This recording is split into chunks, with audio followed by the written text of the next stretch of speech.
Well, hey everyone, welcome back to another Wildwood Sun Farms video. I appreciate y'all joining in today. Today it is a wonderful, warm Thursday afternoon. It's been pretty nice today. I'm pretty sure bees are flying at this time. So, appreciate y'all joining in. Go on and click the thumbs up button if y'all would. I would appreciate it. And go and subscribe to the channel if you are new here. Today we're going to be talking about north versus south, the climate, some of the difference, some of the pros and cons to being up north, and some of the pros and cons of being down south. I've mentioned a lot of different things about this. I've talked a lot about it on my YouTube channel, but I figured I'd make a video just talking about north versus south. There's a lot of talk about that. A lot of people think maybe down south it's better. Is that the case? Well, in this video, that's what we're going to cover, so let's go on and get into it. So let's first kind of start out with the south. I'm down here in South Alabama, as most people know, southeastern Alabama. It's usually not too cold, not too harsh. Up north it is. Down here we have a lot of lopsided temperatures, very fluctuating temperatures, a roller coaster winter, should I say. It really is fluctuated down here. It can go up and down. It's a roller coaster. Sometimes you'll have days where it's 65 degrees, 55 degrees. Today the high's like 60, 57 degrees. Feels like 60 degrees with the sun shining. 55 degrees. Pretty much that's kind of where it's kind of it today. But then you'll have days where it does get kind of cold. It won't really get really warm, and the bees won't fly like up to the 40s. Sometimes even the high 30s, and then the lows it can go to the high 20s. So it can go up and down. So, but then up north there's a lot of. It really depends on where you're located. Up north, there's a lot of different places where you could be from. A lot of my folks who watch the channel are up north. So let us know where you're from and kind of what your temperatures are, kind of what you're doing as well. Down here it is pretty warm. Bees are flying. So let's kind of start out with one of the biggest things that it's important for beekeepers to think about down south versus north, and that's fluctuating temperatures. Down south, that's one of the biggest cons from being down south. When you're down south, it's really roller coaster. Sometimes you'll have warm days, and sometimes you'll have cold days. For us, it's great. Most folks love it. I love it. I love it being warm, but it isn't really necessarily good for the bees. Mainly because, especially when it's cold, the bees will be clustering. Especially when it's below freezing. Even if it gets a little bit above freezing, they're still clustering. Then you'll have days where it gets warm and the bees are going to start flying. And when those bees start to fly, they start to eat a good bit of honey, calories, protein in the colony that they use in colder times, that they could use more in colder times. And they fly a lot to try to find nectar, something outside the colony. They go out and look, but there's nothing out there since it's winter. There's nothing out there to get. So that's one of the biggest cons to being down here, is those fluctuating temperatures. Due to that, our bees can starve really easy. So that's why us down here, we have to monitor that, keep up with temperatures, and make sure our bees have enough food in the colony to make sure they do not starve, because we can have a lot of fluctuating temperatures. And when those bees get to flying, they consume a lot of honey that we fed, or they brought in from nectar in fall and spring stores from that time, getting ready for winter.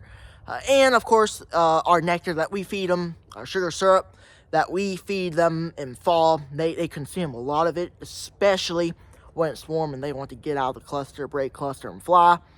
So that's one of the biggest cons down here. But up north, they usually have much more consistent temperatures, especially up north. It's just a little bit more consistent. So whenever it stays a consistent temperature, those bees will stay clustered most of the time. They won't really break cluster or fly a lot of times. It might get warm enough to fly, to at least go and poop or whatever, but that's pretty much all they'll do. When it gets warm enough, then they go back into the colony and start clustering again.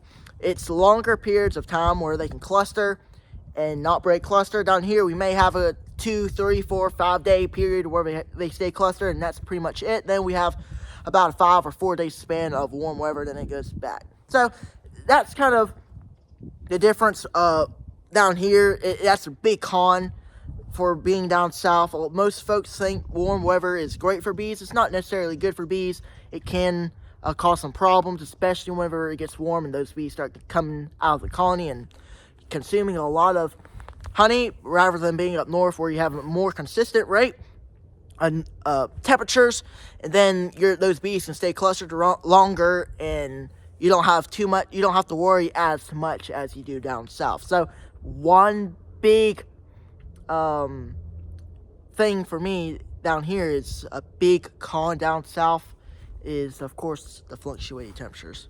The next thing I want to talk about in this topic that we're talking about, north versus south, one of the big things are clusters.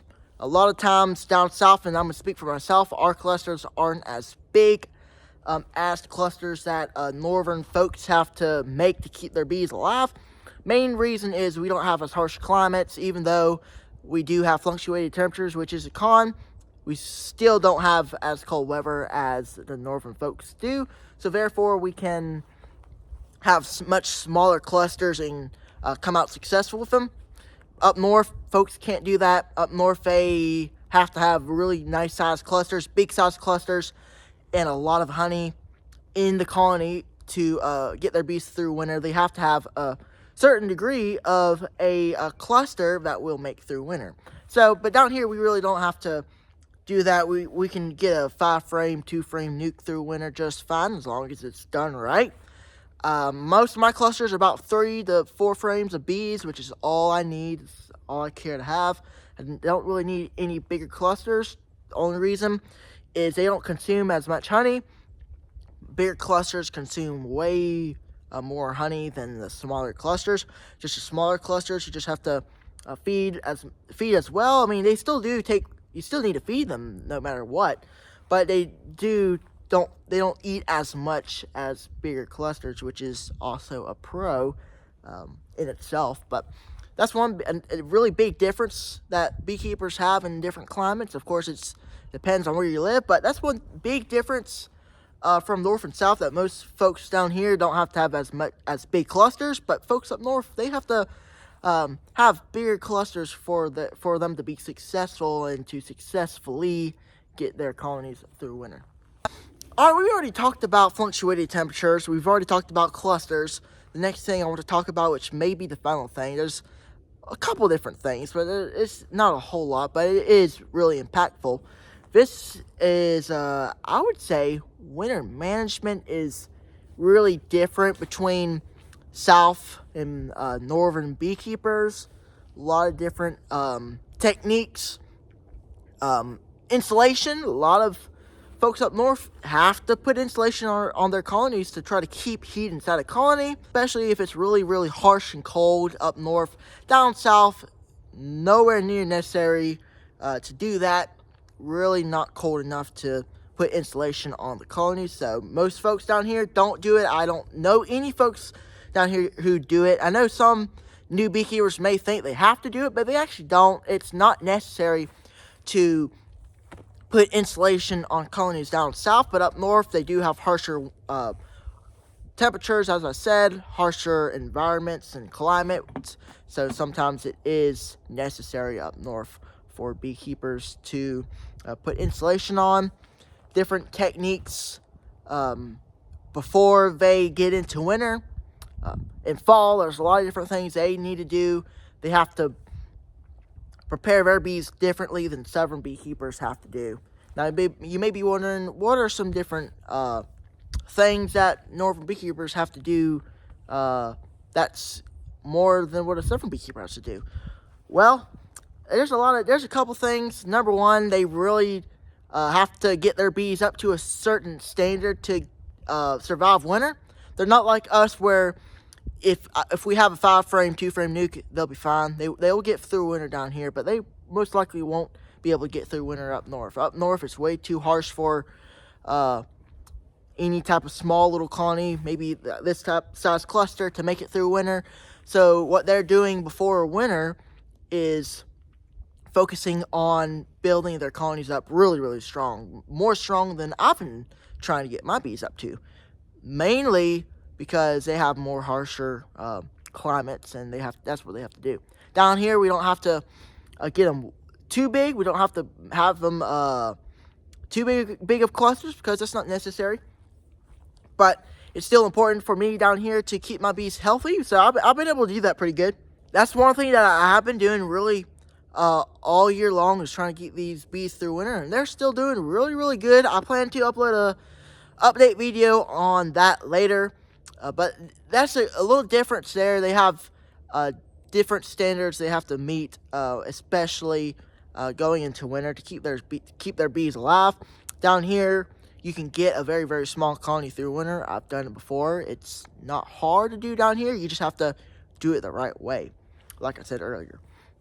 So down here, I'm not saying that we don't do anything to keep the bees alive. We don't do anything before winter. We do a lot of stuff.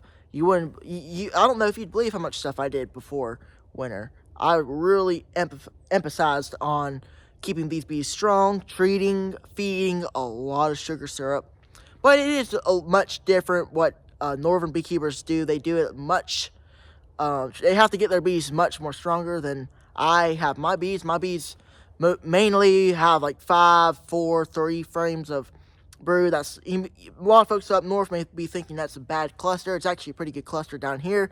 But up north, folks up north still can get 3 to 5 frames of bees through winter, but sometimes they like their clusters a little bit bigger. I've watched northern beekeepers, they have their clusters a little bit bigger, and they feed a lot more too through winter. I actually haven't been feeding all through winter. I don't have to feed all through winter because I already did it starting from August in this year. So I already really did a lot of sugar syrup feeding before winter. So it's not necessary to do a whole bunch of winter feeding, but I am still doing it. So there's a couple different things that northern and southern beekeepers do differently, but hey, we can still learn from each other and figure out things that could work for our own climate. So that's why I've always mentioned on the channel, whenever you're learning beekeeping, try to get somebody who's in your climate, your area,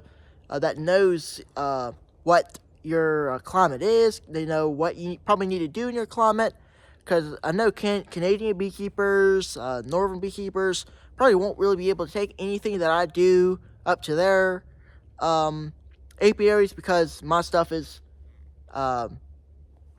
designed for our climate, not northern beekeepers' climate. So there's a lot of differences. I didn't mention a whole lot today, but believe it or not, there's a big difference in climates and techniques and what beekeepers do to keep their bees healthy and strong. There's a lot of other things. Like I said, insulation.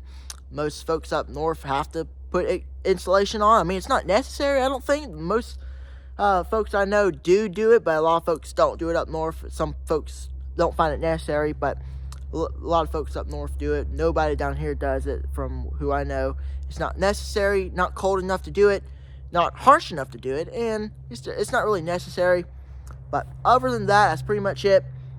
Fluctuated temperatures is probably the biggest thing that I can think of that is really important, that's different between the two climates. Clusters, different size clusters. Folks, northern folks like bigger clusters. Most folks down here like a little more of a smaller cluster, because it's not as necessary to have a big cluster, because those big clusters eat more food. But small clusters up north most likely can't make it through, because they're really small, and those temperatures up north are much more harsh for the bees, and they most likely need much better bees of winter physiology. That's another thing too. We do have winter bees down here, but they're not really truly winter bees. Folks up north have much more true winter bees, because down here we have these warm days. It's not fully cold, but those folks up north have pretty much 6 months of winter, and doesn't really get too warm during the days. Even if it gets warm, it's still pretty cold, and the bees aren't always able to go out and fly. So that's some different things about northern and southern climates.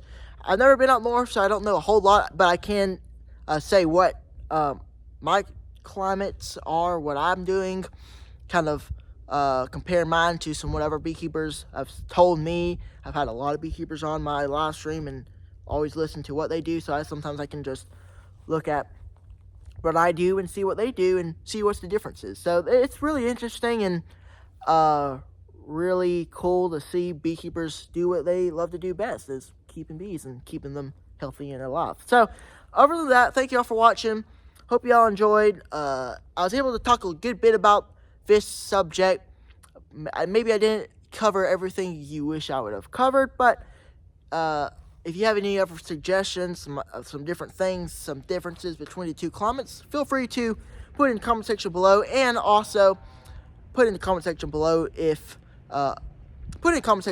kind of what you're doing right now, where you live, and tell us some things about your climate. I would be interested to hear what folks have to say about their climates, what they do, and what they are doing now to keep their bees alive. Thank you all for watching. Make sure to subscribe. Click the thumbs up button. I would really appreciate y'all if y'all do that. Check out memberships. We do early guest list. We do early videos. This video probably upload on our members page first before it goes public. So if you want early access, make sure to check the membership out. Thank y'all for watching and have a blessed day.